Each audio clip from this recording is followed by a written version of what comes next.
pessoal. Então, hoje nós vamos começar a live, abordando o tema, eu vou até ler que eu estou nervosa, gente, alterações do sono e dor na doença de Parkinson. Eu convidei o doutor Henrique Ferraz, que ele é docente da disciplina de Neurologia da Escola Paulista de Medicina Unifesp e coordenador da Comissão de Ensino da Academia Brasileira de Neurologia, especialista em distúrbios do movimento. E tem muitas outras coisas, o currículo dele é especialíssimo, né, doutor? Eu agradeço muito pela sua participação na live de hoje. Para mim foi uma surpresa, porque eu convidei em cima da hora, né, doutor? Desculpa aí por isso. Aí eu mandei mensagem, falei assim, o doutor não vai aceitar, ele vai falar não para mim. Aí quando viu, ele respondeu imediatamente e falou assim, falei, gente, ele aceitou, que maravilha. Então, aproveitem a live de hoje, porque vai ser muito boa. Dando boa noite para todo mundo, um beijo para o Eduardo, filho da Clenilda. Érica, beijão para você, Érica Tardelli, presidente da Associação Brasileira de Neurologia, Verônica, Cláudia. Então, boa noite, Maria, obrigada pela participação, obrigado, doutor, pela participação. Eu agradeço. E aí, está à vontade para o senhor começar a falar um pouquinho sobre a sua atuação e falar sobre o tema hoje. Bom, em primeiro lugar, obrigado, Daniela, pelo convite, obrigado, Maria. É uma honra estar aqui, falar com vocês, com o pessoal que acompanha o Vibrar com Parkinson. Na verdade, eu aceitei de imediato o seu convite, porque sei do seu trabalho, a importância, o quanto é importante informar os pacientes, né, ter todo esse contato com a comunidade científica, com o paciente, é muito importante. E o seu trabalho é muito importante também, a gente tem que prestigiar quem trabalha e quem faz as coisas direito, como é o teu caso, e que beneficia um monte de pessoas, né, os pacientes e as famílias. A gente tem que reconhecer isso. Meus parabéns a vocês aí da Vibrar com Parkinson pelo belo trabalho. Essa é a razão de eu ser rápido na resposta. Claro, às vezes a gente tem compromisso e não consegue aceitar todos os convites, mas no meio dessa pandemia a gente consegue ter um pouquinho mais de tempo também, né? As atividades reduzem um pouco, mas no fim é tanta live, é tanto webinar, é tanta reunião online, e eu sinto que eu estou trabalhando, acho que o mesmo tanto que eu trabalhava quando a gente saía de casa normalmente. Mas, tá bem puxado, né? A gente faz o que pode com o tempo. Mas é um prazer estar aqui. Então, eu vou ficar aberto às perguntas, evidentemente. Se eu não for claro em alguma exposição que eu fizer, pode me interromper, mas eu vou fazer uma breve apresentação rapidinha do que são esses sintomas que você quis colocar em discussão hoje, que são basicamente dor e alterações do sono, né? Que são sintomas não motores da doença de Parkinson. Fazendo um breve apanhado da doença, a doença, por definição, ela é motora, né? Então, ela depende de ter o tremor, a rigidez, a lentidão dos movimentos, as alterações de postura, são sintomas clássicos motores da doença, que sem eles a gente não consegue definir que o indivíduo tem a doença de Parkinson. Então, e desde o início da descrição, lá no século XIX da doença, pelo James Parkinson, depois pelos franceses antigos, sempre os sintomas motores eram os que dominavam a cena. E até hoje, né, os sintomas motores eles são muito importantes, porque levam à incapacitação, levam à limitação de movimentos e impacta muito a qualidade de vida. Na verdade, os sintomas não motores, que vai muito além de alterações do sono e dor, são muitos outros. Eu vou mencionar alguns que a maioria das pessoas sabem. Sintomas de transtorno do humor, né? Então, a depressão é bastante frequente nos pacientes, ansiedade, alterações do olfato, alterações do ritmo intestinal, o intestino fica mais preguiçoso, algumas pessoas podem ter alterações urinárias, retenção urinária, alterações da pressão arterial, queda de pressão arterial, acontece numa proporção de pacientes. Claro, esses sintomas podem estar presentes, não estão presentes em todo mundo, mas quando eles estão presentes, eles impactam também a vida das pessoas. E dentre esses sintomas não motores, dois são bastante proeminentes, né? A alteração do sono, que não só impacta o sono do indivíduo, quer dizer, a noite do indivíduo fica muito ruim, como o dia seguinte, evidentemente, porque uma noite mal dormida equivale a um dia de sonolência, de fadiga, de sintomas muito incapacitantes também. E dores, não precisa nem dizer, né? Dor é o sintoma que mais impacta a vida de todo mundo, então, acho que os sintomas mais presentes no mundo todo, não na doença de Parkinson, mas em toda a população, é dor de cabeça, dor na coluna, dor nas costas, né? Acho que a única coisa que não dói é o cabelo. A única coisa que não dói é o cabelo, isso mesmo. Porque o resto, nossa O senhora. parkinsoniano tem mais dor do que os outros mesmo, né? Então, são dois sintomas muito importantes que impactam muito a vida das pessoas.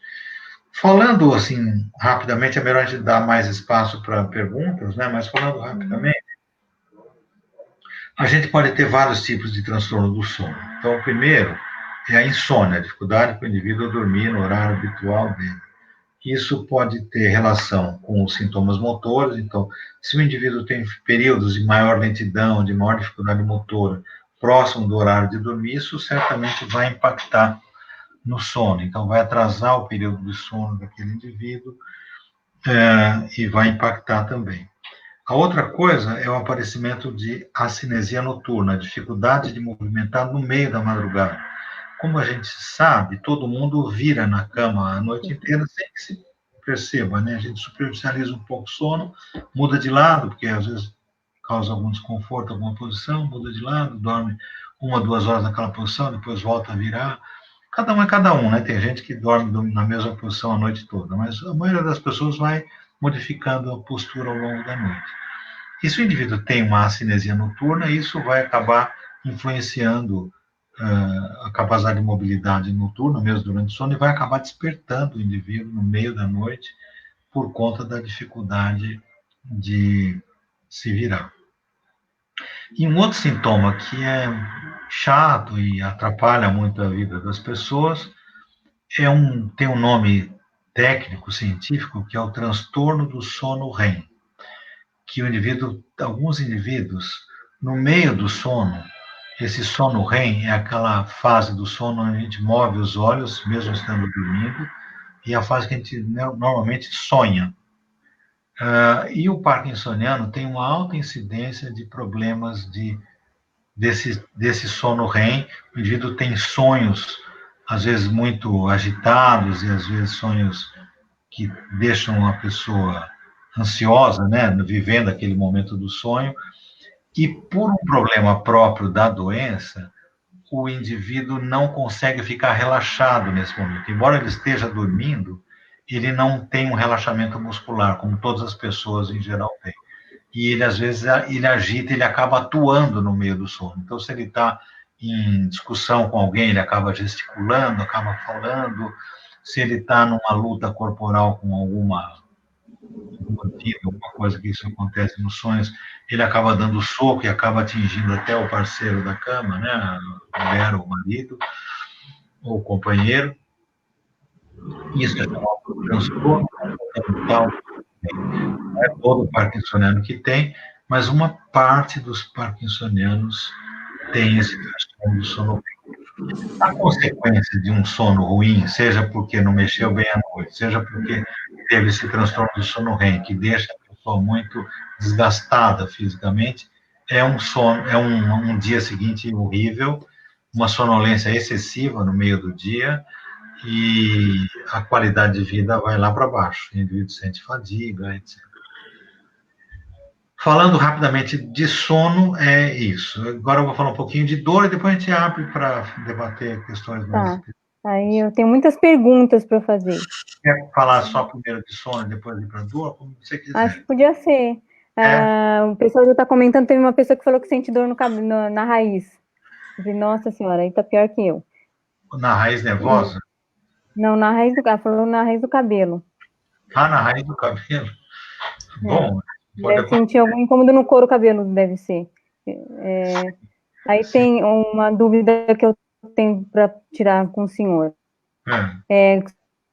O senhor falou da imobilidade, né, e do transtorno do sono, transtorno comportamental. Transtorno comportamental do sono. Isso, obrigada.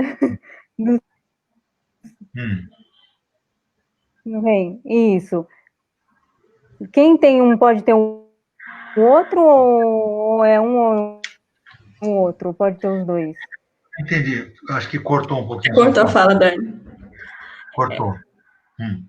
Acho que a pergunta que ela quer fazer, doutor, sobre o transtorno comportamental, se quem tem o transtorno comportamental, se também tem a mesma alteração do sono REM, ou são diferentes, distintos. Acho que é essa a pergunta. Não, na verdade... Não, a pergunta é se quem tem a rigidez durante a noite pode ter o transtorno comportamental. Pode ter simultaneamente as duas coisas, né? Pode, claro. Os dois juntos? Pode.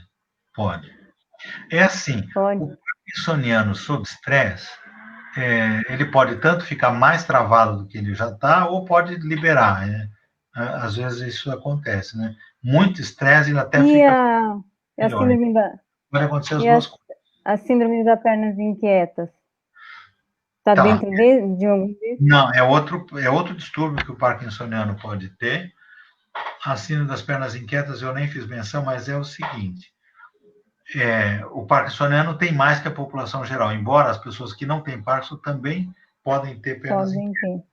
É que o parkinsoniano tem um risco maior de ter. As pernas inquietas é na hora que o indivíduo vai dormir, ou momentos, horas antes, poucas horas antes dele ir para a cama, então geralmente no começo da noite, né?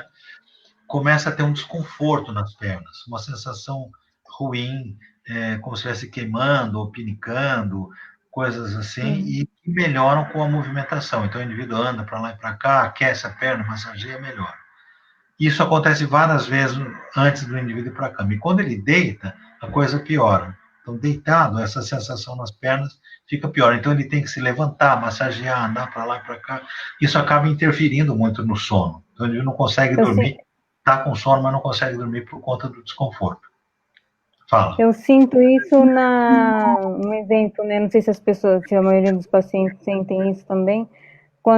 Se eu estou com muita rigidez, que a característica do meu Parkinson é a rigidez, rigidez e a cinesia, né? Não, lentidão e a cinesia. E quando eu vou deitar, se eu tiver com muita rigidez, eu não consigo ficar deitada, tenho que ficar sentada, até esperar um pouco o remédio fazer efeito para conseguir dormir. Senão não vai. Eu uso indutor de sono, e aí eu consigo dormir no máximo 5 horas, porque eu acordo com muita... Não sei se o nome certo é disestesia, que é como se o meu corpo estivesse todinho vibrando e com dor, muita dor muscular, assim, sem mudar de posição. Quando eu mudo de posição, eu acordo de madrugada para mudar de posição, porque eu não consigo mudar dormindo. Entendi. Tá. Isso acaba interferindo no seu sono, é isso que eu disse. Quando não consegue mexer e precisa despertar para fazer o esforço para mover na cama, a qualidade do sono piora, né? Mas essa sensação desconfortável nas pernas, pela sua descrição, que você está rígida, você tem que esperar começar o efeito para conseguir deitar, né? Na verdade, as pernas inquietas é uma sensação nas pernas mesmo. O desconforto é nas pernas, não só no corpo todo, né? O indivíduo não precisa estar rígido nessa hora, ele pode estar até... então essa disestesia é só pernas, não envolve o corpo todo? Não envolve o corpo todo, é só nas pernas, e o alívio é com o movimento das pernas. Então, se massageia, se mexe, se faz movimento de pedalar nas pernas, assim, dá uma aliviada, fica por um tempo melhor, depois volta, o desconforto tem que fazer de novo. Então, é isso que acontece. Oi? Doutor, conforme o senhor fez a apanhada em relação ao sono, eu me senti como se o senhor estivesse escrevendo meu prontuário. E uma das dificuldades maiores que eu tenho para lidar é com o sono. E eu tenho lutado contra isso, já passei por vários ajustes de tratamento, mas ainda assim, não estou dormindo o suficiente, que é o necessário, acho que por noite eu estou dormindo no máximo 3 horas e meia. Antes do ajuste de tratamento, da medicação, tinha noite que eu passava praticamente em claro. E aí, no outro dia, eu não tinha sonolência, eu não tinha o sono meu, é como se eu ficasse ligada 24 horas. Entendi. O seu dia seguinte era normal? Você tinha normal. Bastante energia. Sei. Olha, é assim. Eu não sou ninguém quando eu não durmo direito à noite, no dia seguinte. E eu fiz o exame lá, polissonografia, né? Deu alteração no sono REM. Sono REM? Isso, sono REM. Provavelmente você tem esse transtorno do sono REM que acaba atrapalhando a qualidade do seu sono. Então, eu acho que o que acontece é que você deve ter o transtorno do sono REM, não percebe, às vezes, ou nem quem está perto de você não percebe que você está tendo uma agitação noturna, né, durante o sono, e acaba te despertando, né? Então, nesse momento, o indivíduo pode ser desperto pelo transtorno do sono. E o que a Dani relatou em relação às características das rigidezes, toda vez que você vai realmente, que você vai se movimentar na cama, automaticamente você acorda, porque parece que o teu corpo não aceita a comanda. E eu acho que uma das dificuldades maiores... Oi? Fala. Pode falar, Dani. Acho que travou. A Dani está congelada aí na tela. Sandra, boa noite. A Sandrinha está entrando. Boa noite, Sandra.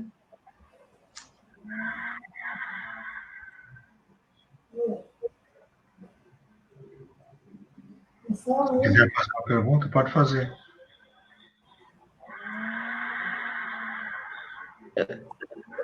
Acho que eu não estou te ouvindo, Dani. Agora, seu microfone. Agora estou ouvindo. Voltei. Vamos começar a ler as perguntas, que tem muita gente comentando, para aproveitar bem o doutor hoje. A Elaine de Tinta. Meu pai fala muito à noite, canta e gesticula. À noite toma o Prolopa BD 100 por 25 e Melissa, em cápsulas. É normal falar tanto ao dormir? Pelo que eu entendi, o pai dela fala sozinho à noite? Isso, fala durante o sono, canta e gesticula. Canta e gesticula. Provavelmente é o do sono REM, sim, provavelmente é. Provavelmente é. Que o impacto que isso causa na vida das pessoas varia de um para o outro também. Tem gente que tem, e o dia seguinte é tranquilo. Como a Maria contou, né, que ela tem um transtorno do sono, atrapalha o sono dela, mas ela se sente bem no dia seguinte. Então, o impacto causado por esse tipo de problema varia. Algumas pessoas têm muito prejuízo com isso, né? Piora, inclusive. A pessoa às vezes se atenta muito aos sintomas motores, mas não vê que os não motores podem impactar muito mais, inclusive não só na qualidade de vida, mas também em função dos sintomas motores. A Cláudia está perguntando aqui, doutor, eu acordo em torno de 4 e 5 horas da manhã e não durmo mais, o que fazer?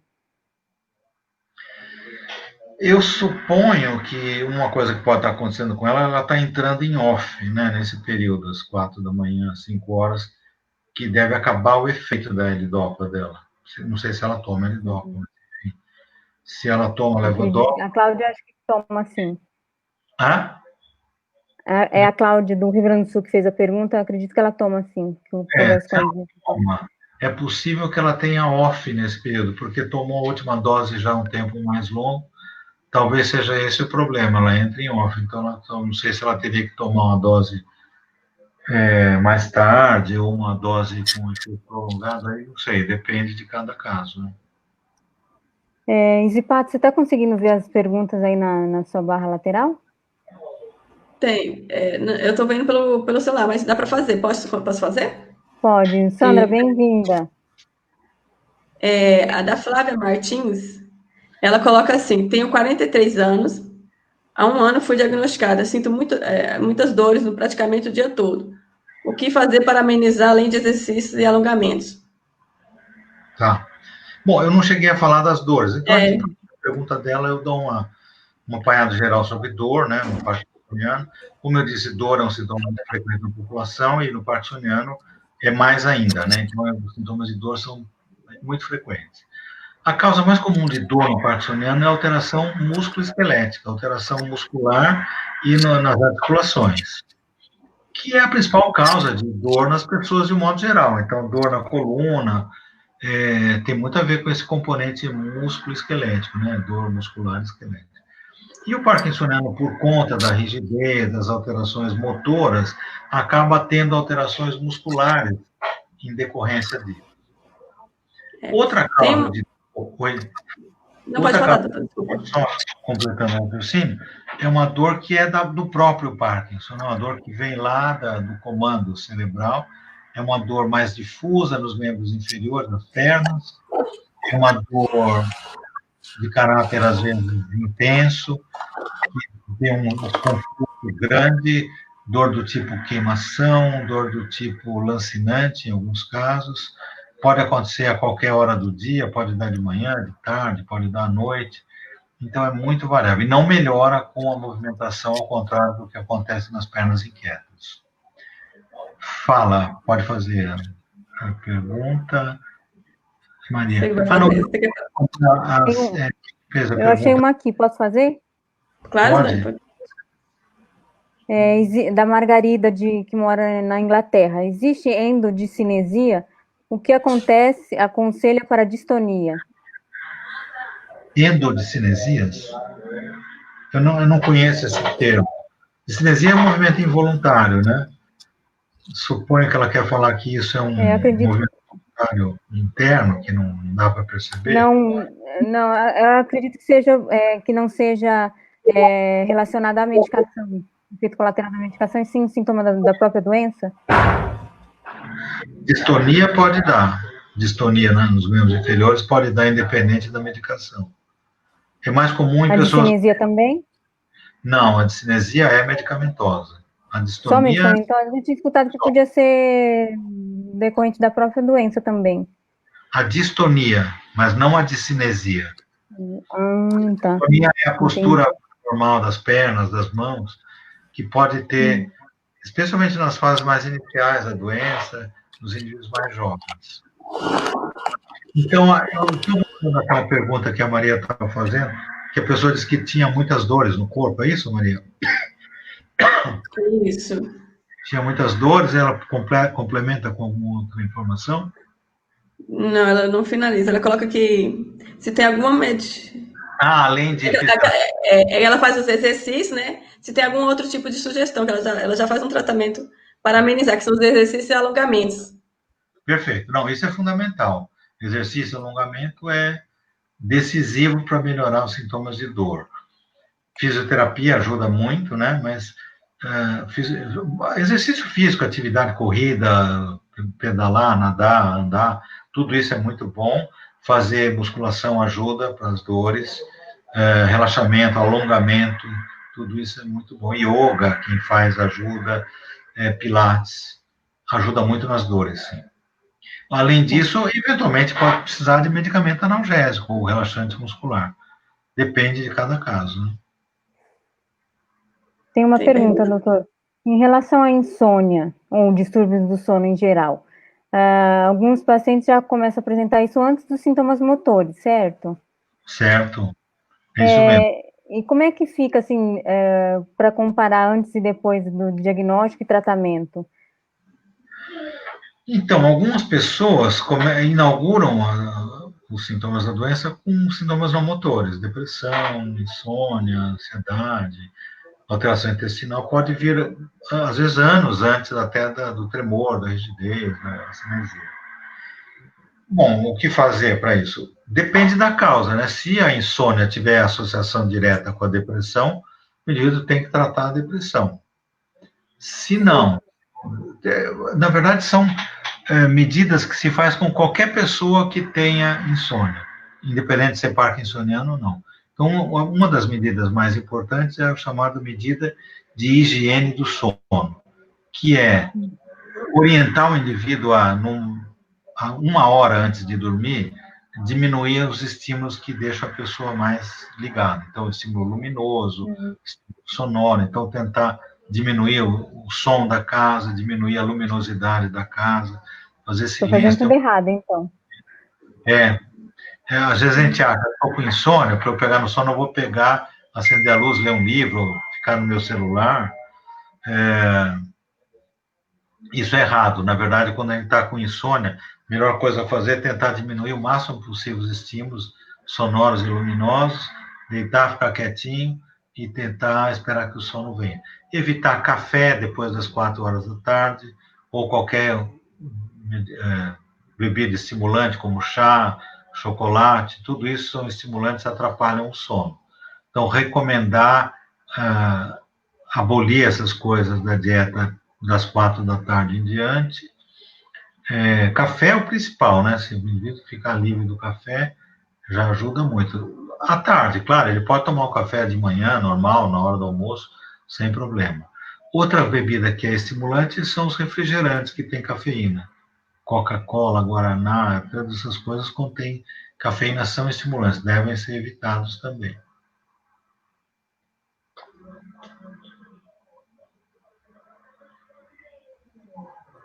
Tem mais perguntas, Dani? Não sei se a Dani está controlada lá. Tá ouvindo, Dani? Acho que a Dani travou. Aqui. Tá ouvindo, Dani? Cortou para mim. Você consegue seguir aí, Consigo. Maria, com as perguntas? Consigo, sim. Não, pode seguir. Pode? Então tá bom. O doutor tem a pergunta aqui da Flávia Coelho. Ela pergunta assim: ter tosse alta faz parte do parkinsoniano? É uma das características que eu também tenho. Tosse? Como se fosse um... Não? Será que você está ligado? Não tem nada a ver. Não tem relação nenhuma com o Parkinson, não. Então tá bom. Geralmente é alérgico, né? Tosse. Pode ser desencadeada uma alergia, né? É provável que seja uma tosse alérgica, né? Aí a Glaucia também tem outra pergunta aqui. Quando eu vou para a emergência, no caso, ela está falando sobre as dores, acho que vou deixar para o próximo módulo, né? Como você quiser. A maioria das perguntas aqui agora está mais voltada para as dores. Dores, então pode fazer, então. Tá? Caí, gente, mas voltei. Que bom. Tá. Ô, Dani, a maioria das perguntas estão mais voltadas para as dores. Pode continuar? Vamos lá. Se o doutor quiser fazer alguma introdução sobre a dor, sobre a questão de dor, faz, e depois a gente segue para as perguntas. Aquela hora das causas de dor. Oi? Desculpa, eu não te ouvi. Tá cortando o áudio seu, Dani. O áudio Acho que ela quer que o doutor faça uma síntese sobre as dores, para depois a gente entrar com as perguntas. Um apanhado. Eu falei, eu já dei uma introduçãozinha sobre a dor. Então, dor no parkinsoniano, às vezes, está muito ligado ao quadro de rigidez. Então, a rigidez muscular que o parkinsoniano apresenta pode levar a uma dor muscular, músculo-esquelética. Isso acontece com bastante frequência. Então, o indivíduo tem dor nos braços, nas costas, nas pernas, associado ao problema muscular. A dor músculo-esquelética, ela piora quando manuseia a perna, né? O lugar que dói, se toca, ele fica mais dolorido, você consegue identificar pontos dolorosos no indivíduo com dor musculoesquelética. Eventualmente, ele pode ter dor de coluna, né? Como são as lombalgias em geral. E uma parcela pequena dos parkinsonianos tem uma dor que a gente chama de origem central, que é decorrente do problema lá no sistema nervoso central, lá no cérebro mesmo, que tem comandos e que fazem o indivíduo sentir dor, especialmente nas pernas. É uma dor, às vezes, lancinante, muito forte, intensa, que pode acontecer a qualquer hora do dia, de manhã, de tarde, de noite, independente do horário. Isso acontece e é muito, às vezes, incapacitante, mas é raro. Esse tipo de dor, ela é rara no parkinsoniano. A mais comum é a dor de origem músculo-esquelética. Então, pode fazer as perguntas de dor. Ô, doutor, deixa eu só fazer uma pergunta relacionada, assim, à rigidez e assim que você volta, fica as dores musculares, né, que são... tem uma etapa, tipo assim, tem um tempo de diagnóstico ou isso não interfere? Vamos supor assim, eu tenho 2 anos de diagnóstico, só estou dando um exemplo. E aí, eu tenho muita dificuldade, todas as vezes que eu volto dessa rigidez, eu tenho uma rigidez um pouquinho, bem assim, acentuada, e eu volto com muitas dores, sabe? Assim, como se tivesse me apertado muito. Entendi. Provavelmente uma dor muscular mesmo, por conta da rigidez, né? Isso acontece, sim, numa parcela grande dos pacientes. A melhor coisa para isso, primeiro, é deixar o tratamento motor da doença, né, com levodopa, enfim, com os outros medicamentos, o mais otimizado possível. Quanto menos oscilação você tiver no efeito da levodopa, menos dor você vai ter. Então, é tentar otimizar o tratamento, minimizar o máximo possível as oscilações do efeito da medicação. Feito isso, o segundo passo é recomendar atividade física, relaxamento, musculação, tudo que ativar a musculatura é bom. Então, ter uma musculatura bem condicionada previne problemas desse tipo. Tá? Pergunta, né? Obrigada. Nada. Tem uma pergunta aqui de sono, da Núbia. Oi, Núbia, tudo bem? Fui diagnosticada com Parkinson há 8 anos. Eu morro de inveja da Núbia. E desde o início do diagnóstico, durmo muito, durante o dia e a noite também. Esse sono excessivo é associado ao Parkinson. Eu morro de inveja da Núbia porque ela dorme pra caramba. Eu durmo tão pouco. Mas é do Parkinson isso, doutor? Daniela. É que geralmente a gente sempre acha que a grama do vizinho é mais verde, né? A gente quer que o outro sente. Não, na verdade, a sonolência excessiva diurna atrapalha a vida da pessoa também, né? Que é um sintoma bastante associado ao Parkinson também. Não obrigatoriamente tem a ver com insônia noturna, mas pode ter a ver com a qualidade do sono noturno. Então, ela pode ter, ela dormir às 11 da noite, acordar às 7 da manhã, quer dizer, ter um sono ininterrupto de 8 horas, e mesmo assim não ter uma boa qualidade de sono. Um sono com muitos despertares, mesmo que ela não perceba o despertar, mas superficialização do sono. Isso acaba atrapalhando e deixando a pessoa sonolenta no dia seguinte. Transtorno do sono REM, dificuldade para a mobilidade, mesmo que ela não perceba os despertares, isso atrapalha o dia seguinte. E algumas pessoas têm uma qualidade de sono boa, faz a polissonografia, não consegue encontrar nenhuma normalidade, e mesmo assim tem uma sonolência excessiva no dia seguinte.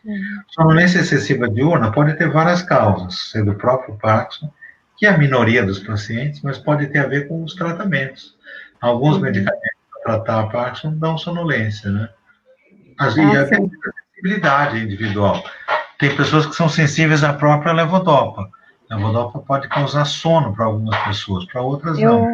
Eu li, parece que eu tô ligada no 330 quando o Prolopa faz efeito. Aí, a gente fala assim, me dá sono. Eu falei, nossa, pra mim eu fico super agitada. Eu fico sonolenta quando passa o efeito. Aí dá vontade de dar umas piscadas longas, fica bem difícil. Eu tô falando aqui que ela é a bela adormecida. Algumas pessoas são assim. Às vezes pode ser do tratamento, né?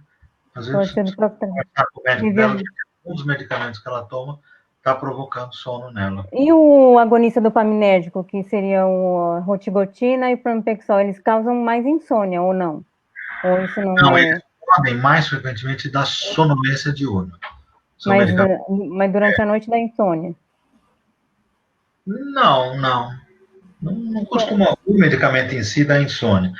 É que, na verdade, Daniela, cada pessoa tem uma reação diferente. Né? Então, para algumas pessoas, eventualmente, pode ter insônia. Mas, de um modo geral, o que os agonistas provocam é um pouquinho de sonolência diurna, na maior parte das pessoas. Eu lembro quando eu usava pramipexol, eu tinha muita insônia. Agora tenho, mas é menos do que antes. Com a mudança deu uma melhorada. Maria, pode ler mais aí para nós, por favor. Sandra, tem pergunta para fazer, Sandra?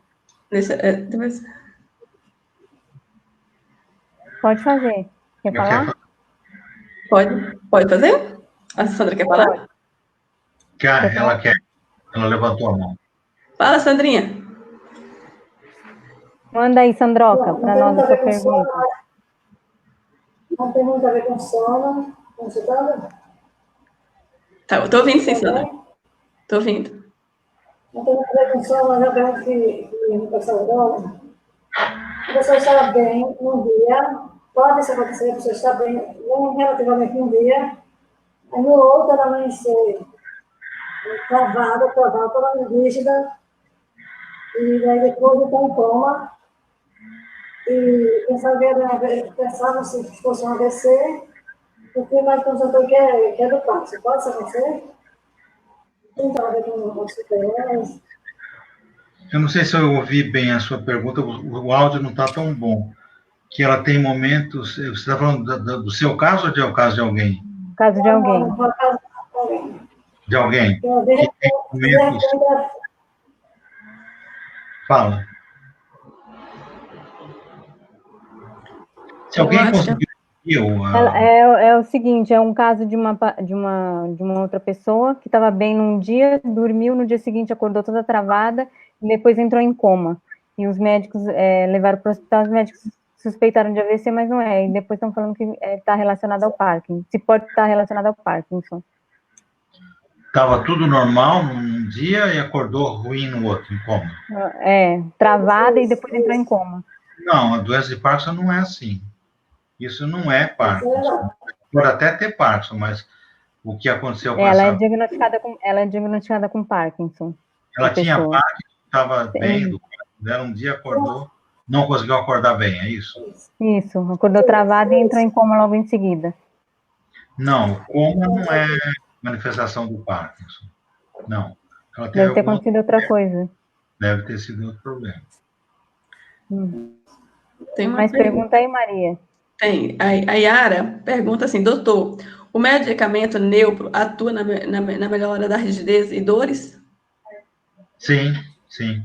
Atua na rigidez, na lentidão dos movimentos, e isso indiretamente pode melhorar as dores. Se a dor tiver uma causa por causa da rigidez, e a rigidez melhora com o neutro, indiretamente melhora, sim. O medicamento neutro pode aumentar a rigidez? Sandra, o seu áudio não chega bem para mim. Se alguém ouviu a pergunta... Eu também não entendi direito, não. O medicamento neutro pode aumentar as crises de distonia? Se o neutro pode aumentar as distonias, é isso? Isso. Veja, distonia não é sinônimo de discinesia. Discinesia são aqueles movimentos involuntários ocasionados pelo tratamento, né? Que a pessoa fica com movimentos, uma inquietude motora, fica com movimentos excessivos anormais. O neutro, eventualmente, pode piorar essa discinesia, mas a distonia própria da doença, que o pé entorta, não piora com o neutro, pelo contrário, melhora, tende a melhorar. Alguém está com microfonia. Tá. Mais perguntas, Maria? Tem da Flávia Coelho. Ela coloca assim, meu esposo está tendo muita dificuldade para falar. Ele fez a cirurgia, no caso deve ser a DBS, a programação não pode melhorar a fala? Não sei se é... A programação do DBS? Isso, os ajustes. Pode acontecer as duas coisas, pode até piorar, ou pode melhorar, ou pode não alterar nada na fala. A alteração na fala é um sintoma que não é muito... que não melhora tanto com o tratamento cirúrgico, com o DBS. E alguns pacientes pode até piorar um pouco da fala, quanto melhora o desempenho motor que a cirurgia provoca, mais pode piorar a fala. Então, o tratamento cirúrgico com DBS pode não ajudar. O que a gente recomenda, se isso acontecer, é terapia com fono. Aí sim faz diferença para melhor, mesmo que tenha piorado com o tratamento cirúrgico. Entendi. Pode continuar, Dani? Ou você quer falar? Dani? Pode falar. A Simone Moreira pergunta assim, ela pediu para a Dani colocar. Dani, pergunta para o doutor sobre a associação de acupuntura, se é bom e com que frequência se deve fazer. Obrigada. Olha, a acupuntura para o sintoma do Parkinson mesmo não ajuda tanto, não tem muita evidência de que a acupuntura seja indicada. O que a acupuntura melhora muito é dor. Então, não vai melhorar o sintoma motor do Parkinson, mas vai ajudar no sintoma de dor. Se dor for um sintoma muito impactante para aquele indivíduo, eventualmente, não estou dizendo que todo caso isso vai acontecer, mas eventualmente pode ajudar, sim. A Cláudia também coloca assim, meu sonho de consumo é dormir e acordar direto só quando o dia clarear. É meu sonho também. Eu acho de muitos parkinsonianos. Para conseguir fazer isso, o que eu faço? Eu durmo bem tarde, aí eu acordo, tipo, 9h30, 10 horas. É o que eu Aí faço dá também. a sensação que... Mas o corpo, parece assim que eu fui mastigada de noite, fui cuspida de manhã. Porque dói tudo, mas tudo. Desculpa os termos, doutor, mas eu falo que é a desse síndrome jeito... eu falo que é a síndrome do hipopótamo durante a noite, porque você não consegue, eu não consigo virar, porque tem que dar nomenclatura nova. É síndrome do hipopótamo, porque o peso do corpo é tão grande que você não consegue virar na cama de jeito nenhum. Claro, tem os sintomas de problemas do sono diretamente ligados ao sintoma motor do Parkinson, mas às vezes não. Veja, insônia é um sintoma muito frequente na população. Então, nos consultórios dos neurologistas, está cheio de não parkinsoniano com insônia, evidentemente. Então, a insônia tem múltiplas causas. Essa queixa dela de que o sonho dela é dormir às 11 e acordar às 7, um dia amanhecendo, é o sonho de muita gente que não tem Parkinson também, né? Então, depende, viu? Depende se a causa da insônia dela for do Parkinson, pode melhorar com otimização do tratamento. Mas, às vezes, a causa é outra. Às vezes, ela tem apneia de sono, um outro problema, que não necessariamente... Que associado acaba piorando os sintomas da situação. E a apneia acontece em quem não tem Parkinson também, né? E a apneia só melhora com aquele CPAP, né? Que é o aparelho que vai na boca. Depende, né? Não tem uma fórmula única exclusiva. Eu tenho Parkinson e durmo mal, então tem que fazer tal coisa. Cada pessoa pode ter uma causa diferente. E a questão de ir no banheiro toda hora? Que tem gente que acorda toda hora com vontade de ir ao banheiro. Para urinar? Isso é comum também no Parkinson? A Sandra está falando que ela tem. Pode acontecer, não é comum no Parkinson, não, mas pode acontecer, sim. Pode acontecer. Eu já ouvi falar que a sugestão é tentar tomar menos líquido à noite, antes de dormir. E tem alguns medicamentos que aumentam a retenção urinária, né? O Retemic. É um remédio que os neurologistas usam para quem tem muita ou incontinência ou muita necessidade de ir ao banheiro, eventualmente precisa de um medicamento para isso. Existe medicamento. Quer fazer, Dani, alguma pergunta? Mais pergunta aí, Maria? Tem bastante. Tem comentários aqui. O José falando que ela acorda triturada. A Madalena falando que parece que foi atropelada. Dani, teu áudio está cortando demais. Eu não consigo fazer nada. Eu vou continuar aqui até ela voltar, então. Voltou, Dani? Está cortando. Então, eu vou colocar aqui. Posso colocar? Vou dar sequência nas perguntas. A Ângela pergunta assim: boa noite. É normal travar os pés? Travar os pés? Isso. Será que é a torção dos dedos torcidos? Que dá uma travada, fica em garra, né? Isso. Se é normal, faz parte do sintoma da doença. É frequente acontecer, não é normal, mas é frequente acontecer. Entendeu? O Vicente coloca assim: sou médico, tenho Parkinson há 10 anos, tenho sonolência diurna incapacitante e percebi que é efeito do pramipexol. Tomo 4 mg dia, bastante sono noturno. O que o doutor Henrique sugere? Olha, é difícil opinar, assim. Depende, né? Se por acaso se o paciente, não vou especificar no caso dele, mas se o paciente tinha muito sintoma motor e a vida estava muito ruim, a ponto de ele ter que tomar uma dose alta do pramipexol, e ele melhorou o sintoma motor, mas o preço que ele paga por isso é ter mais sono diurno, é uma coisa que tem que ser conversado com o médico. Olha, doutor, eu melhorei da parte motora, mas está insuportável essa sonolência. Aí o preço a pagar é diminuir um pouco a mobilidade e diminuir a dose do medicamento. Cada caso é um caso, não tem uma fórmula exclusiva para ele, não. Depende, né? Então, ele tem que conversar com o médico, e se o médico acha possível reduzir a dose e ele está disposto a pagar o preço de piorar um pouquinho a mobilidade, isso tem que ser feito. A outra alternativa é dar um medicamento que diminui a sonolência excessiva diurna, mas são medicamentos, são os estimulantes, né? são medicamentos com muito efeito colateral, que para ser usado, tem que ser usado numa situação em que não tem saída. Ele está dormindo demais, mas, por outro lado, não tolera ficar com a dose menor do Pramipexol, por exemplo.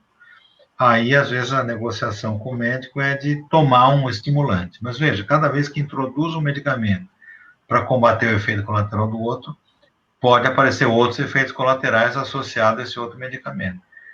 Às vezes é complexa a situação e tem que ser visto caso a caso e tem que abrir mão, às vezes, de um benefício para obter outro. Às vezes é isso que acontece. Colocar na balança, né? É. Não dá para voltar ao normal, acho que o que era antes ninguém volta, né, doutor? Para voltar o sono ao normal, o preço que ele vai ter que pagar é ficar mais travado. Não, eu falo assim, normal em tudo, né? Nada volta ao normal depois que tem infarto. Porque tem gente que fala assim, dá para levar uma vida normal. Não, dá para levar uma vida próxima do que era antes, dependendo do estágio da doença, evolução, etc., e tratamento. Mas é contornável muitos sintomas e tem pessoas que, mesmo tendo sonolência, mesmo tendo rigidez, leva a vida e vai adiante, né? Então, acho que as coisas...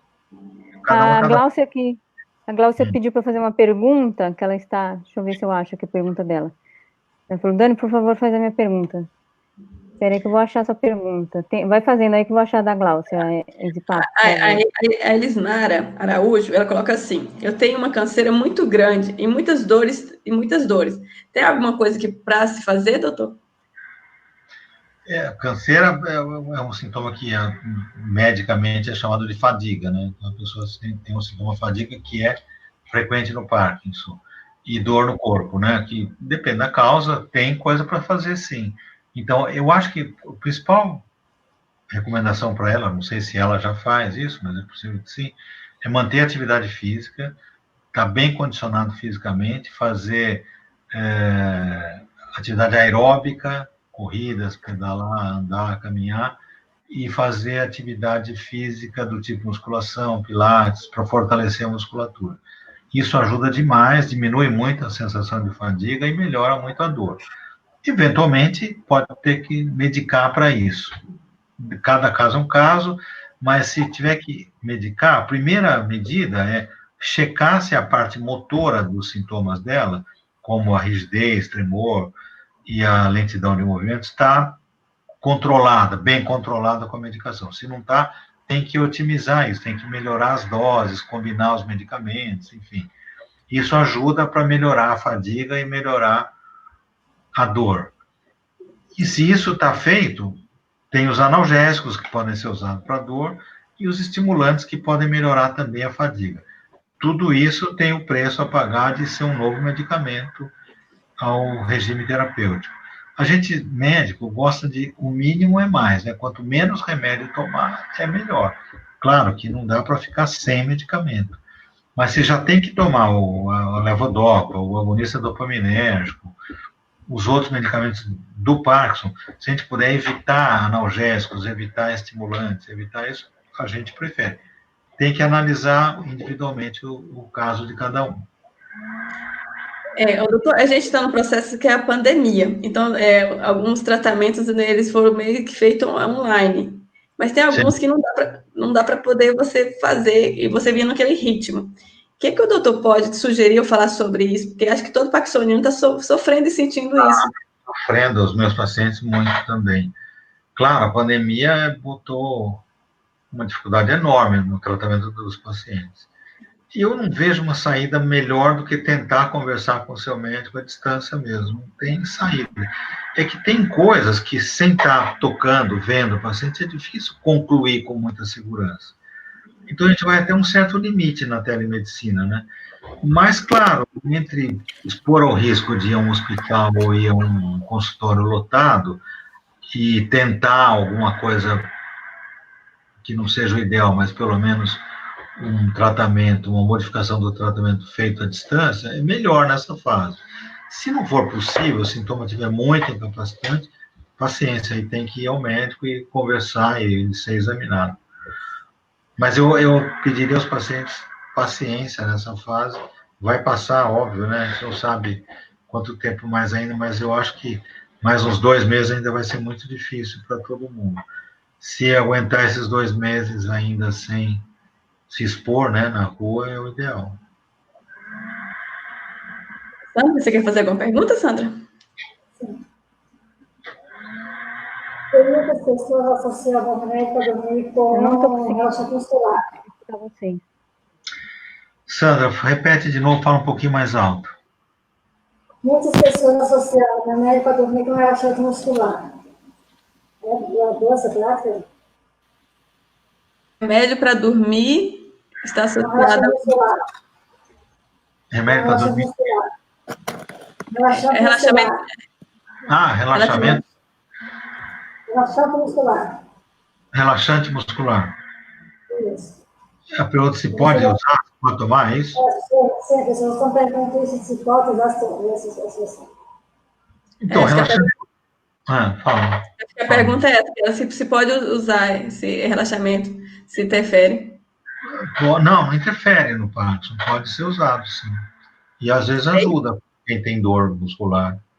Sim. O relaxamento muscular tomado junto com tomar junto com o Prolopa, com o remédio, com o medicamento, pode tomar junto, não atrapalha, não. Em geral, o relaxamento muscular não atrapalha. Pode continuar, né? A Sônia Stivari está perguntando, a osteoporose pode ser consequência do Parkinson? Não. A osteoporose tem a ver com a idade, né? Quanto mais velho, maior o risco. Mulher tem mais risco que homem. Tem a ver com hormônios, né? Principalmente hormônio feminino, quando eles diminuem, né, na menopausa, diminui a entrada de cálcio nos ossos e provoca osteoporose. Não tem relação direta com o Parkinson, não. Tem muita pergunta, viu, doutor? O doutor falar, dá uma pausa, a gente para, tá? Não, vamos lá. Gente. A Luzia pergunta, por favor, doutor, tem uma pressão e uma pulsação muito forte do lado esquerdo da cabeça. Por quê? Uma pulsação no lado esquerdo da cabeça. Não é do Parkinson. É uma pressão. É uma pressão. Não, isso não é do Parkinson, é dor de cabeça de outra natureza. Não sei se é enxaqueca ou dor tensional. O parkinsoniano pode ter os problemas que todo mundo pode ter, né? Pode ter lombalgia, pode ter enxaqueca, pode ter diabetes, e não tem direta relação com o Parkinson. Então, eu acho que essa pulsação na metade da cabeça, suponho eu, deva ser enxaqueca que ela tem, e não tem relação direta com o Parkinson. É que o Parkinson vira o vilão, né? Tudo que acontece de ruim na vida da pessoa, ela culpa o Parkinson. Mas não, nesse caso não tem a ver, não. É verdade. A Flávia, ela pergunta assim, o Parkinson causa calafrios? Meu esposo sente fortes calafrios, treme muito quando sente esses calafrios. Pode. Quando tem uma oscilação do efeito da L-Dopa, do levodopa, nos momentos em que reduz o efeito no off, pode ter suar frio e ter calafrios nessa hora. É um efeito, uma oscilação não motora do Parkinson. Pode acontecer, sim. Tá. É comum quem tem Parkinson desenvolver diabetes, doutor? Não. O risco de diabetes no parkinsoniano é o mesmo da população geral. Entendi. Tem tantas perguntas aqui, muitas perguntas. Pode fazendo, Aparecida. Tá. A Magda Lourenço pergunta, a gabapentina diminui as dores e a impaciência das pernas?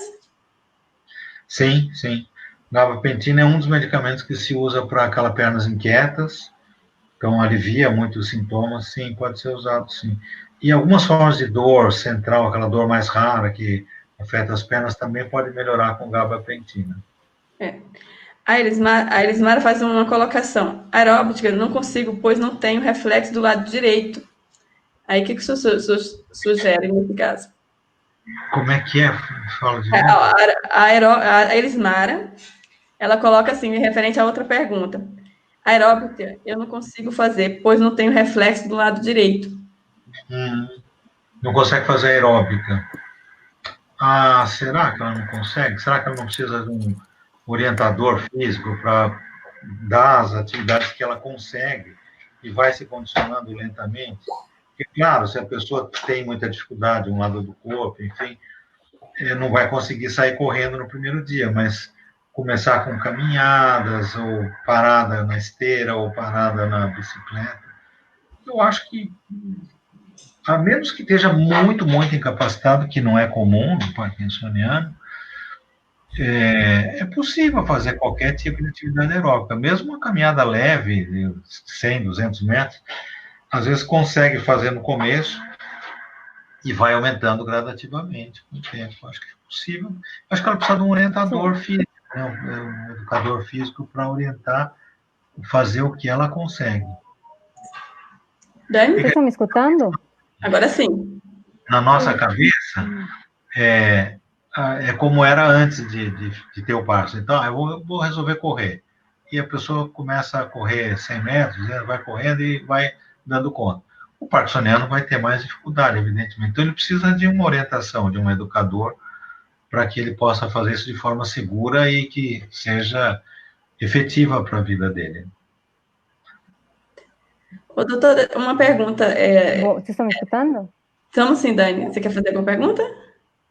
Voltou. Eu quero pedir desculpa, mas a minha internet está muito ruim. Tentei enganar um programa com o meu 3G, com o meu 4G também não está dando certo. E então. Está travando mesmo. Cortou de novo. Tá bom, não dá para entender, ela está tendo dificuldade na conexão. Né? Então, ela está pedindo desculpa por estar ocorrendo isso. Tá desculpado, sem dúvida. Isso. Acontece, isso faz parte do meio da comunicação virtual. A minha comunicação está sendo fácil de ouvir, né? Não está travando. Tá ótimo. Tá bem. Não está não. É culpa do Parkinson, doutor.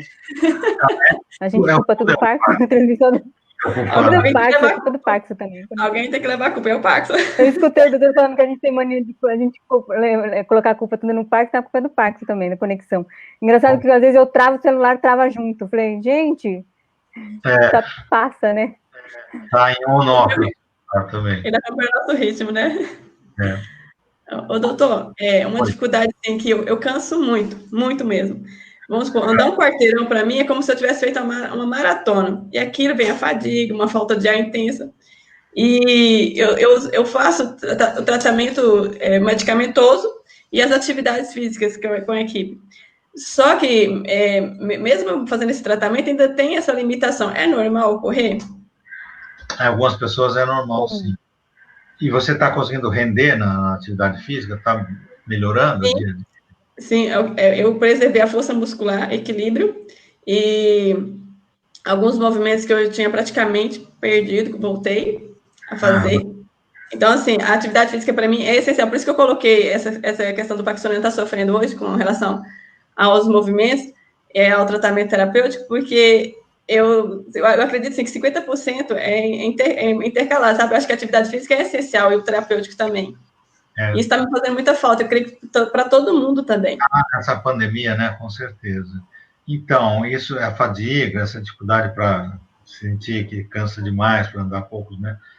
É sintoma da doença, sim, tem a ver com a doença. Não tem muita saída, tem que manter a atividade física, insistir e ir melhorando aos poucos o rendimento. Consegue melhorar, sim, Maria. Dani, Maria, você já tirou todo o tema da live, já está falando de tudo que é sintoma, né? É só eu sair que já vira festa. O José colocou assim, live do Parkinson é cheio de travamentos. Piadinha. É mais ou menos isso. Dani, é que eu coloquei para o doutor se poderia ter um segmento. Eu falei que não, poderia fazer nas perguntas. Aí conforme foi surgindo as perguntas. Não, mas tinha foco, mas agora já desfocou, pode desfocar. Continua desfocando. Né? Aproveita o doutor aí. Tudo bem, doutor? Pode? Vamos lá, tranquilo. Depois a gente traz ele de novo. A Érica Tardelli coloca assim: os pacientes jovens têm muito medo da introdução do levodopa, por conta dos possíveis efeitos colaterais. A introdução tardia do levodopa diminui a possibilidade de efeito colateral? Bom, a Érica tem uma experiência boa de cuidar dos pacientes dela, né? Ela é uma fisioterapeuta muito experiente na área, então ela conhece bem a doença como ninguém.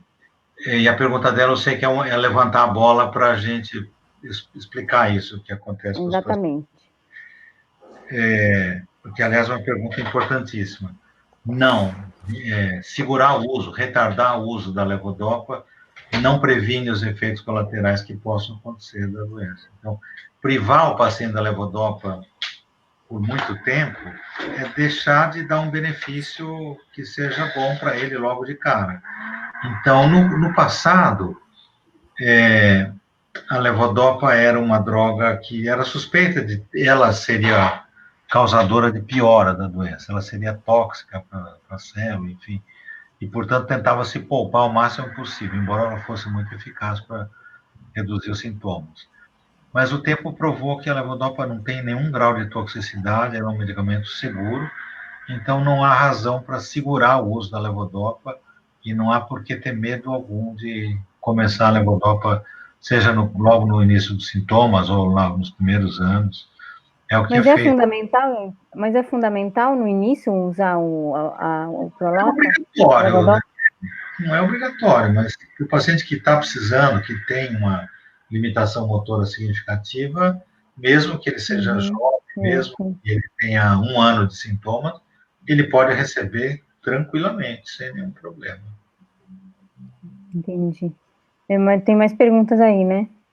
Bastante. Você quer fazer agora, Dani? Pode falar.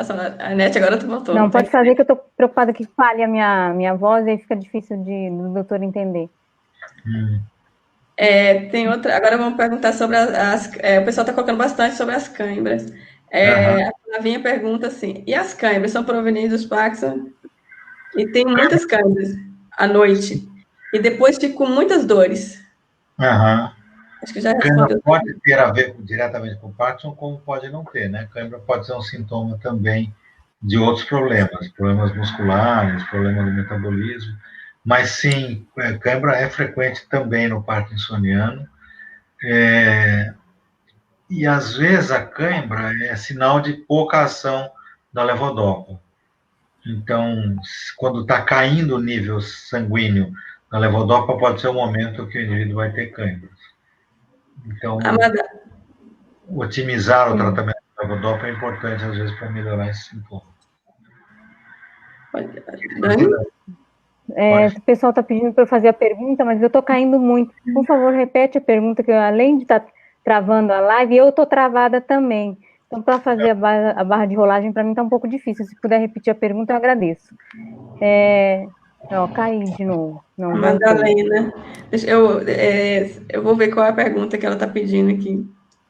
É que está muita pergunta, tem muita mesmo.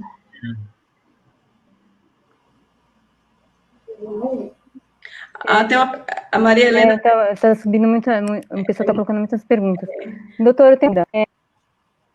Pode fazer, Maria, desculpa. As perguntas que não forem respondidas agora, né, Dani? Depois a gente vai ver que pode estar colocando depois, né? Tá? Sim. Se a gente perder alguma, a gente pede desculpa antecipadamente, mas depois a gente faz um apanhado e vê o que não ficou para trás e depois a gente responde. A live está com muita pergunta, então às vezes não, conforme vai subindo, às vezes a gente acaba perdendo. A Maria Helena coloca assim: a diminuição da visão noturna pode ser causada pelo Parkinson? Não altera a visão em nada. Ela deve ter algum outro problema, catarata, degeneração macular, mas não tem a ver com Parkinson, não. A Magda... Posso fazer uma pergunta? Você deixa eu fazer uma pergunta, Maria? Eu deixo. Eu vou me usar como exemplo, né? Se você vai fazer pergunta também, Sandra, levanta a mão, porque a Maria está tomando conta da live hoje. É o seguinte, assim, eu acordo às vezes com esse tremor, né, no corpo todo, como se fosse uma vibração, não um tremor, é uma vibração, e ao mesmo tempo rigidez, dificuldade de movimentar. Eu tomo as medicações e começa a funcionar razoavelmente bem. Aí eu tenho picos durante o dia, e aí chega no fim do dia, parece que o remédio já não faz mais o mesmo efeito de quando eu tô de manhã, entendeu? Só que aí quando eu uso o remédio para dormir, eu não uso mais a levodopa, né? Só uso os remédios para indução de sono. Aí, apesar de ficar com a cabeça assim, querendo dormir, o corpo funciona muito bem. Melhor do que quando eu tô com a levodopa. E aí, eu fico segurando para dormir para fazer as coisas que eu não fiz durante o dia, entendeu? Isso é comum? Como é que é? E eu fico assim, no on, muito on, né? Que eu falo que eu fico parecendo, às vezes, boneco do posto, balançando igual sei lá o quê.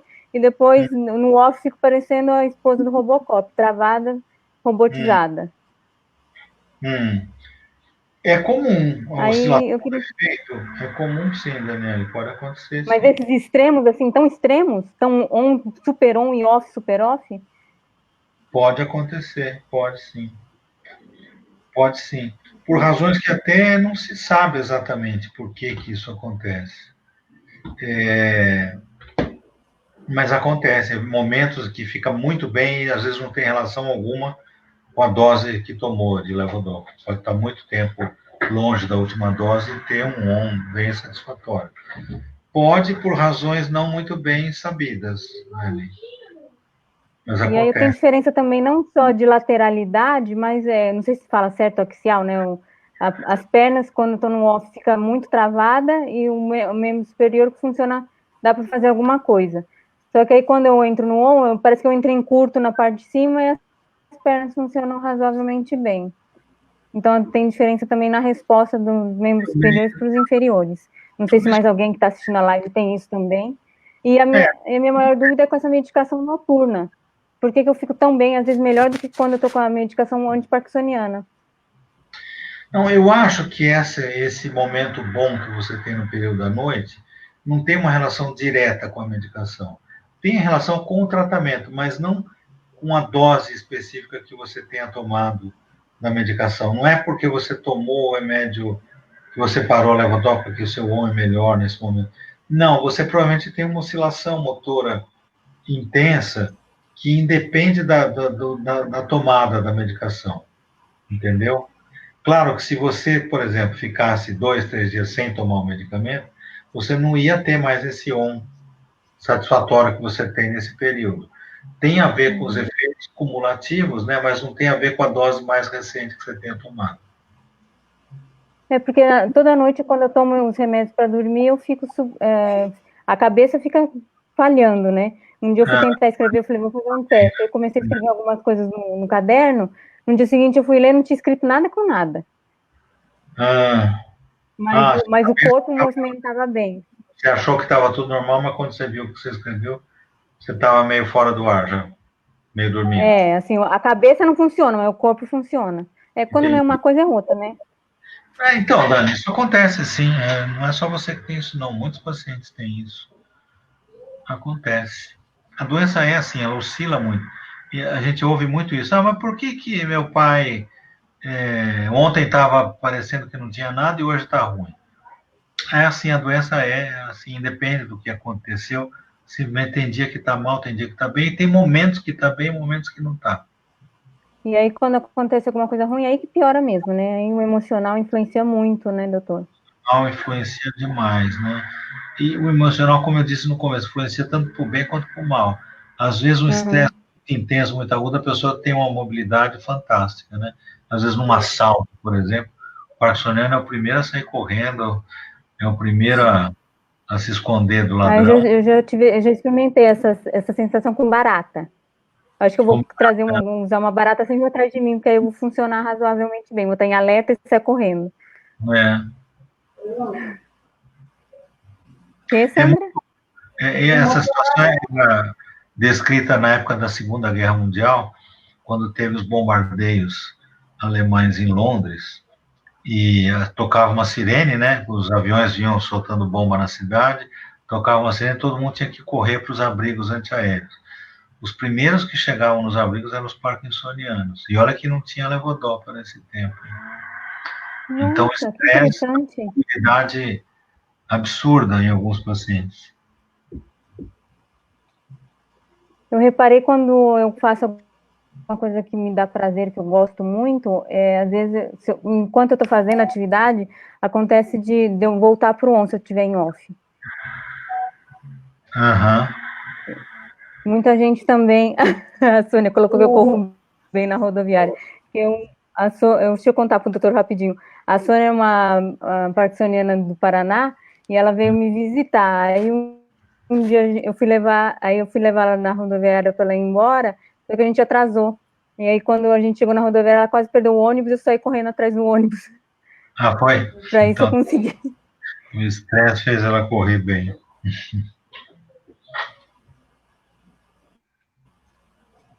Pode continuar, Maria, já atrapalhei bastante a live. Não, pode continuar as perguntas aí, se você tiver. A Sandra, tá? Tem bastante perguntas. Tem agradecimentos aqui também, viu? A Flávia agradece o Então, doutor, pode ler também. o doutor por compartilhar, né? Foi muito esclarecedor, ela falou obrigada. A Sônia, a Simone Moreira coloca assim, quero agradecer ao doutor pelo compartilhamento dos seus conhecimentos, gratidão, e vocês por estar conduzindo tão bem as perguntas, obrigada a todos. Eu que agradeço a vocês por estar me ouvindo aí. Você... É claro que perguntas, eu posso fazer. As perguntas às vezes se repetem. A pessoa do diagnóstico 2 anos de Parkinson. Oi? Ela tem 10 anos de Parkinson, é isso que eu entendi? 2 anos, tá. É normal perder as forças.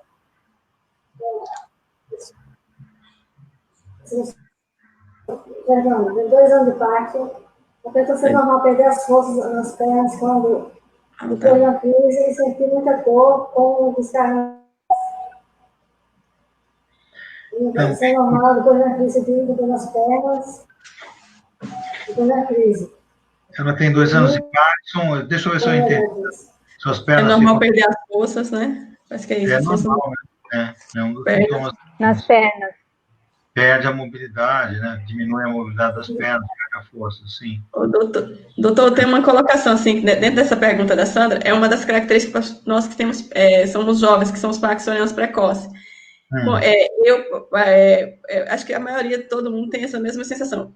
10 minutos em pé, numa fila de espera, no meu caso, assim, cai tipo como se fosse a pressão arterial.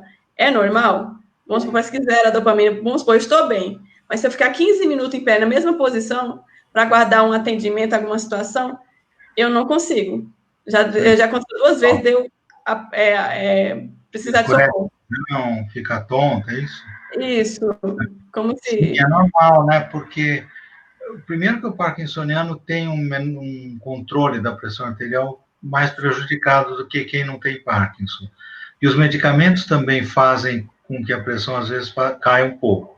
E ficar muito tempo em pé ou num lugar quente, abafado, se soma com a dificuldade de manter a pressão arterial.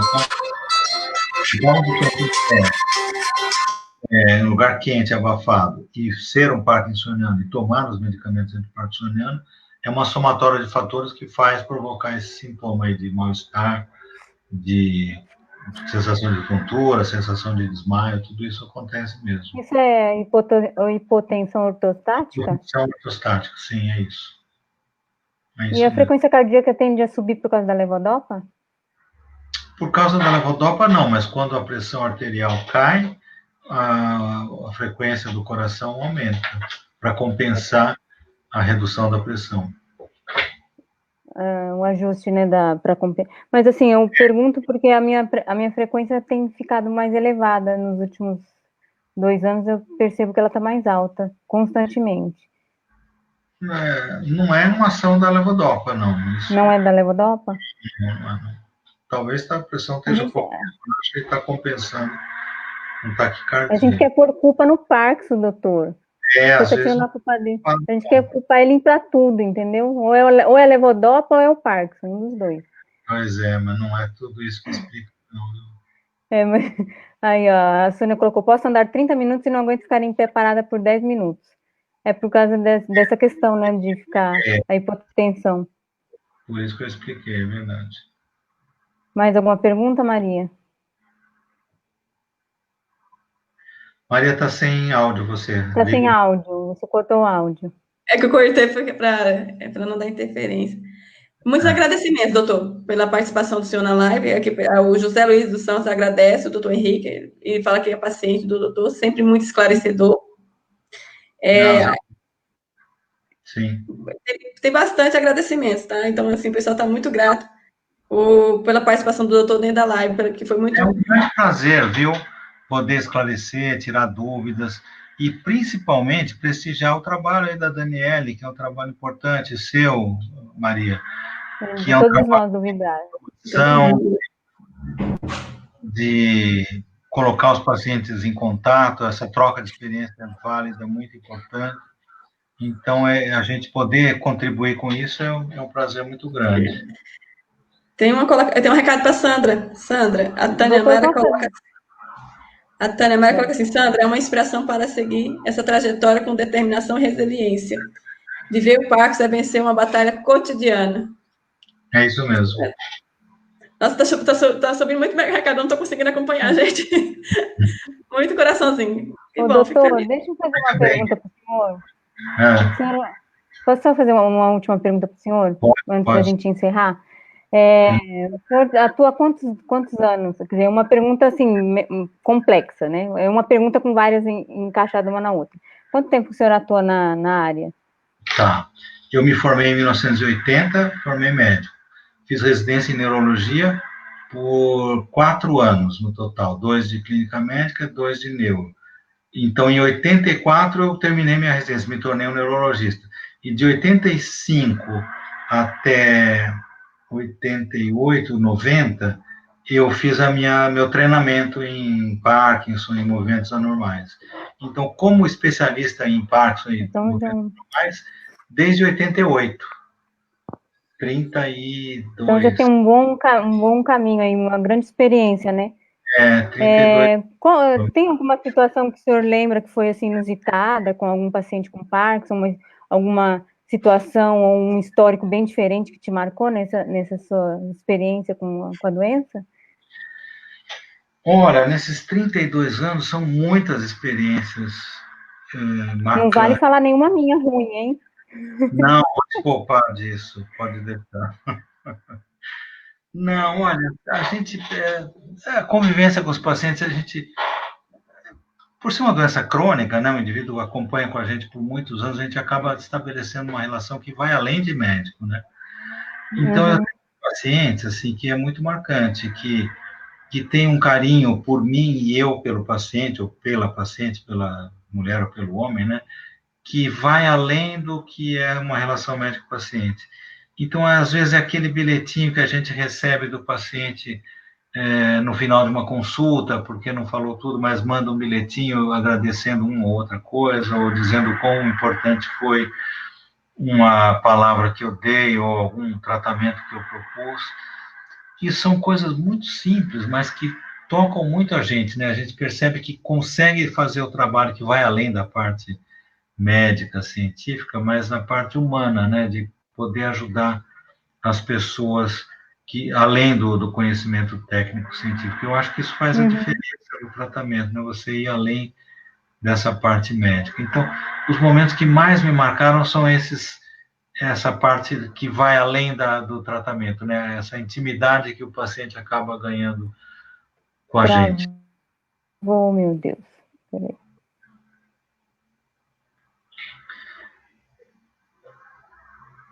Maria, está sem áudio de novo, Maria. Aí, ligou. Voltou. É que eu estou para não dar interferência. O doutor, essa colocação que o senhor acabou de colocar é uma das características que eu acho que é fundamental no tratamento entre o paciente e o profissional que o acompanha. Essa conexão. Acho que essa construção de vínculo é essencial para que o tratamento seja satisfatório. E eu sinto isso também. O paciente, eles se sentem mais à vontade. Nossa, a plataforma não está me ajudando hoje. Ele acaba trazendo mais informações também. E o lado humanizado, eu falo assim, que é uma característica muito assim, valiosa, sabe? E ver essa escutando, doutor? Tô sim. A Maria sumiu também, tá aparecendo para você a Maria? A Maria tá falando, eu tô ouvindo ela. Como é que tá? A Maria fala demais, doutor. Para mim tá tudo cortado, gente, impressionante. Não, porque a Maria tá falando que essa parte, além do tratamento médico, humanizado, é importante, e é mesmo, em qualquer doença, né? Especialmente uma doença crônica. As pessoas querem se sentir acolhidas, né? Elas não querem um tratamento da doença em si, elas querem ser tratadas, né? Como indivíduos. O sistema de saúde que a gente tem, seja ele público, seja ele privado, ele não permite muito isso, né? Mesmo o sistema privado, as consultas são muito curtas, a relação com o médico é muito restrita, essa coisa das receitas, dos relatórios, dos laudos, toma muito tempo da consulta médica para preencher esses papéis, acaba roubando espaço do médico para interagir com o paciente. Então, isso, o sistema de saúde público e privado tem prejudicado essa relação médico-paciente. Então, e a maioria das pessoas usa esse sistema, né? Seja ele de convênio, seja ele de sistema público do SUS, e isso é a parte que a gente mais sente falta, de interagir, de fazer a consulta, uma relação do médico com o paciente. E em muitas consultas fica aquela relação de preencha esse papel, por favor, doutor, tem esse laudo, faz esse relatório, eu preciso de 10 receitas, 3 desse jeito, 3 do outro. Isso toma um tempo enorme da consulta. Claro, a gente tem que fazer, é a obrigação nossa, e o paciente precisa disso. Mas, infelizmente, rouba o tempo da consulta e acaba prejudicando a relação médico-paciente, e o paciente perde com isso, né? Perde essa interação. Mas a gente faz o que pode, mesmo nessas circunstâncias, a gente faz o que pode para dar uma atenção extra ao paciente. Aproveitando, como é que está a situação agora durante a pandemia, né? Esse isolamento social, como é que vocês estão fazendo lá na Unifesp para as consultas, fornecimento da renovação de receita, o LME, se o senhor puder falar, porque tem gente que é atendido lá, já tem a notícia de como está acontecendo. Tá, as consultas foram interrompidas, porque a gente não tem garantia de que vai ter uma sala de espera vazia, então essa espera lá é muito cheia, não tem espaço para acomodar as pessoas de forma confortável, e a gente sabe que a aglomeração aumenta muito o risco de transmissão do vírus, né? Então a decisão foi interromper os atendimentos. As receitas são fornecidas normalmente na quinta-feira e na quarta, se eu não me engano. Está sendo feitas as receitas, que é o horário normal das receitas que eram fornecidas antes, fora das consultas. 11 horas da manhã, né? Oi? Desculpa. 11 horas da manhã, né? 11 horas da manhã, sim. Às 11 da manhã de quarta e de quinta.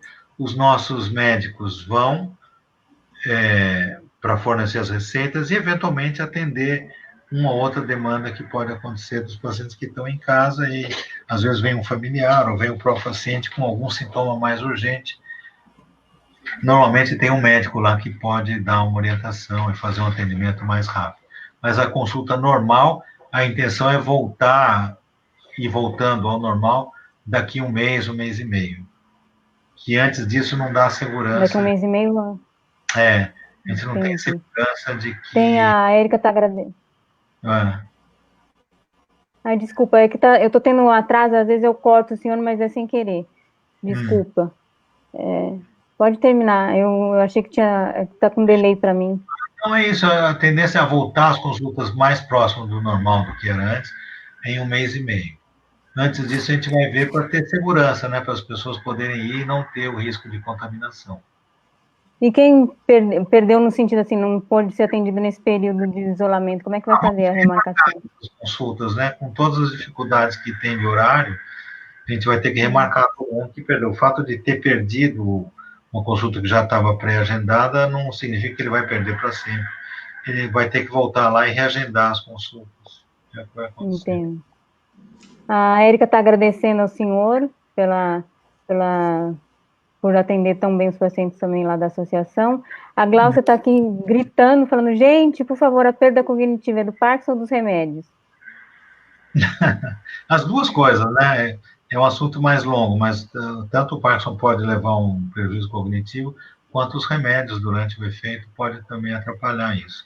Mas acho que isso aí é para outro dia, né? Porque é muito extenso. É outro assunto. Eu lembro que uma vez eu fui na universidade, no atendimento, né, com vocês, e aí eu estava desesperada que eu tinha lido alguma coisa sobre a questão de demência no Parkinson. Aí eu cheguei, doutor, pelo amor de Deus, eu não quero ficar demente. Aí, eu lembro desse dia.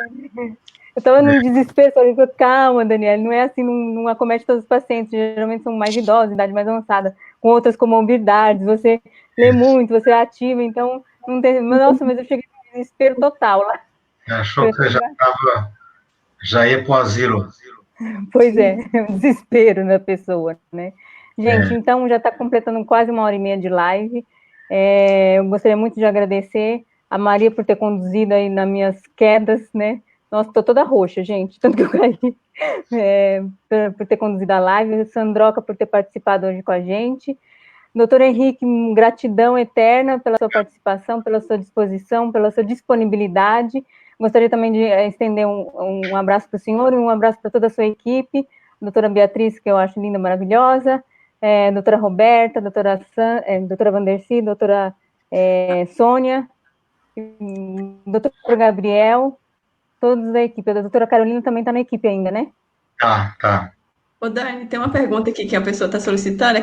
Posso fazer essa última pergunta? Tá. Só antes disso, eu vou transmitir a equipe toda o seu... Senão vai subir muito, eu não vou conseguir acompanhar. Posso, doutor, fazer essa pergunta? Pode sim. A Ana Vieira coloca assim: Dani, me ajude na minha pergunta. Há 4 anos, meu esposo não se cuida, tem medo da medicação, tem piorado muito. O primeiro médico disse que a medicação duraria só 4 anos. O que o doutor poderia... É falso. Nossa, Totalmente... gente, que absurdo! Isso. Nossa, fake news isso. Fake news, é verdade. Não, fala para o marido que essa informação é totalmente falsa, ele tem que tratar, não tem que ter medo, não. E, tratando bem, ele vive bem. Não tem porque, acho que vive mal com medo do remédio, né? Ele tem que tomar o remédio. É pior ainda. Mas então é isso. Gente, eu agradeço muitíssimo também. Eu agradeço. Muito obrigada. Boa noite, pessoal, para todo mundo. Boa noite, obrigado a todo mundo, viu? Parabéns pelo trabalho. Obrigada. Queria dar parabéns para a Érica também, da associação. Obrigada. Um trabalho fantástico, maravilhoso. O de vocês, o da Érica, todo mundo de parabéns. Obrigado, viu, gente? Obrigada, boa noite. Bom descanso, doutor. Boa noite. Boa noite.